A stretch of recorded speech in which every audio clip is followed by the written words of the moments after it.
Hello friends, movies all অ্যাবাউটে আপনাদের স্বাগত। ইয়াশ নুসরত অভিনীত আরি মুভির নতুন গান ডাকাত পড়েছে ড্রপ করা হয়েছে। এটাকে একটা আইটেম সংই বলা যায়। গানটি গেয়েছেন ইমন চক্রবর্তী। গানটা একটা ওকে ওকে গান হয়েছে, যেমন একটা বাংলা মুভিতে হওয়া দরকার, আইটেম সং হওয়া দরকার, মোটামুটি সেরকমই হয়েছে। গানের দৃশ্য নিয়ে যদি কথা বলি তো খুব বিশাল সেট ফেট করে খুব ল্যাভিশভাবে যে গানটাকে বানানো হয়েছে তা কিন্তু একেবারেই নয়, বরং যথেষ্ট স্বল্প পরিসরেই পুরো গানটা শ্যুট করা হয়েছে। শ্রাবন্তীকে দেখতে বেশ ভালো লাগছে, তিনি একজন গ্ল্যামারাস নায়িকা, সো তাকে সব রূপেই ভালো লাগে। এখানেও তাকে বেশ মিষ্টি লাগছে এবং এই ধরনের আইটেম সঙে অনেক দিন পর শ্রাবন্তীকে দেখা গেল। খুব অদ্ভুত লাগে একটা ব্যাপার ভাবলে যে শ্রাবন্তী সব ধরনের সিনেমাই করতে থাকেন। তিনি বাবুসোনা বা হাঙ্গামা.কমও করছেন, আমার বসের মতো মুভিও করছেন, দেবী চৌধুরানীও করছেন, আবার আইটেম সংও করছেন।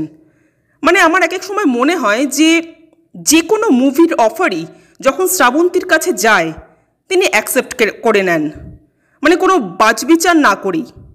অথচ ধীরে ধীরে তিনি কিন্তু একজন সিনিয়র হিরোইনদের জায়গায় চলে যাচ্ছেন। ফলে একজন রেসপন্সিবল অভিনেত্রী হিসেবে তার কি উচিত নয় চরিত্র নির্বাচনে আরেকটু সিরিয়াস হওয়া? যাই হোক, এই আরি মুভিটি মূলত একটি ফ্যামিলি ড্রামা, অথচ সেখানে ভিলেন, অ্যাকশন, আইটেম ডান্স সবই রয়েছে।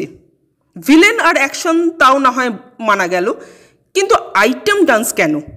ফ্যামিলি ড্রামা অর্থাৎ যে মুভি আপনি আপনার বাড়ির বড় ছোট সবাইকে নিয়ে অর্থাৎ পুরো ফ্যামিলিকে নিয়ে দেখতে পারবেন। আইটেম ডান্স কি ফ্যামিলি নিয়ে দেখার মতো হয়?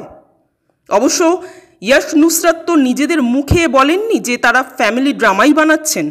এটা আমরা সাধারণ দর্শকরা অ্যাজিউম করে নিয়েছি মাত্র। এটা আলটিমেটলি একটা হোলসাম এন্টারটেইনিং মুভি, আর কিছুই না।